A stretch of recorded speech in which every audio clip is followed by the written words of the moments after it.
Jeanette Stanger, Grant Analyst with the Utah Office for Victims of Crime here. Welcome to the Grant Management Training on Federal Grant Amendments. We're going to start off by, I'm going to be showing you two screens at a time. On the left is the PDF of the instructions that you can use in the future. And on the right, I'll be working inside of the test system so you can see in real time how it works. Let's start by talking about when are amendments required. Amendments are required anytime a grant-funded staff changes.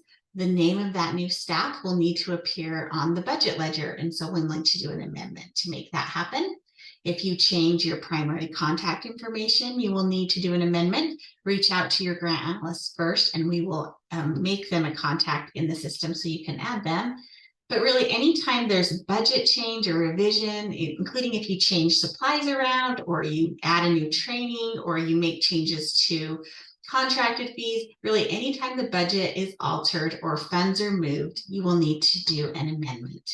Amendments happen quite infrequently now outside of name changes, but we want everyone to be familiar with the process.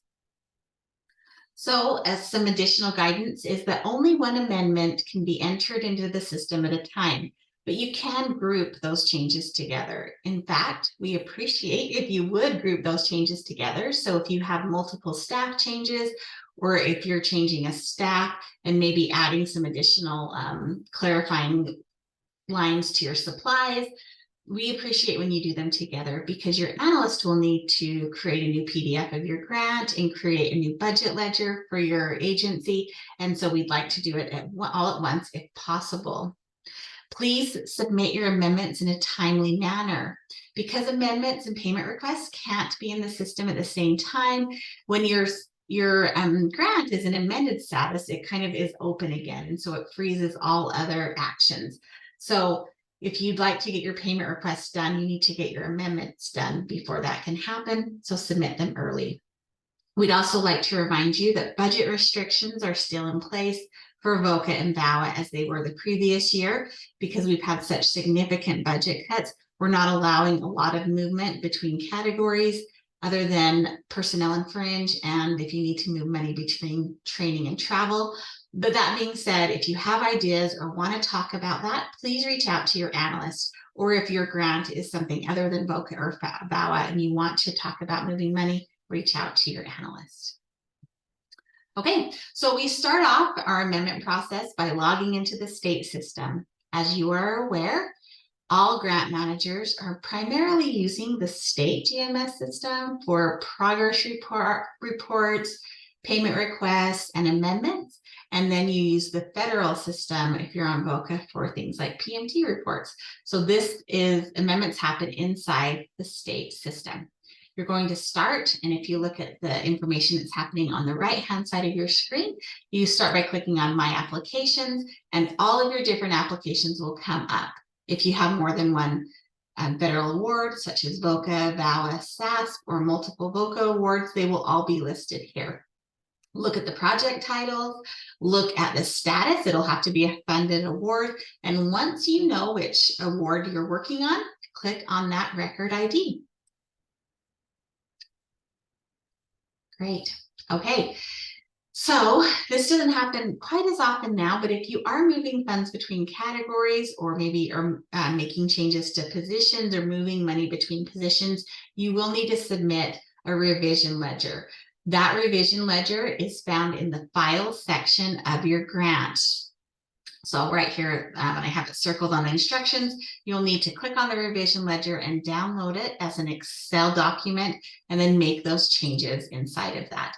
Again, you only need to use the revision ledger if you're moving money around. If it's just a name change or updating a training name, you will not need to use this next step, but I would like everyone to be familiar with it. So if you look on the left side, you can see kind of an example of what the revision ledgers look like. For each line item, you have the option to keep it as is, revise it, or remove it. Make sure you can change names within this and make sure that you fill out all of the boxes and the sources if needed. There's a justification box for each category. So you'll need to thoroughly justify any changes that you're making, and then use the table at the top, and it's doing the math for you to make sure that when you submit this ledger, you're not asking for more or less money if you'd like to keep your grant exactly the same. Okay, so to start an amendment and following along, you will click on the amendment tab, and then a box will pop up and you will click new, and that's how you create a new amendment. Okay. Completely fill out the amendment information. If it's a name change only, explain staff changes, including dates, and you'll want to upload the resume of the new staff. Remember, thorough justification. So some examples is Sarah replaced Gemma on September 15th. Her resume is attached. Or something like add client folders to the list of approved client supplies, or add group therapy to contracted therapy line item. Those are some examples. You'll really want to give a lot more detail than this. And this is you have quite a bit of room to write. And so really give a justification of why the changes are happening, any financial information, dates, names. Please thoroughly explain that here. And then in the amendment purpose, an example could be make changes to personnel and fringe category, or changes to the supplies category. And so you kind of explain the purpose of what you're doing. Okay, and then moving down a little bit, you will use these little carrots to move things over. So if you're making a budget change to personnel and fringe, you'll make those changes here.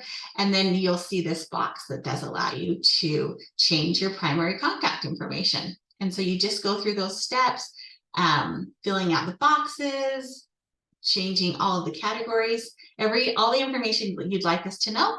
Please use these spaces to complete it. And then you'll click Save. Okay. And then you'll want to make sure you're still in the Amendment tab, and you're going to find that amendment that you just created. If you can look at the instructions, you can see that one of them will be have the word new.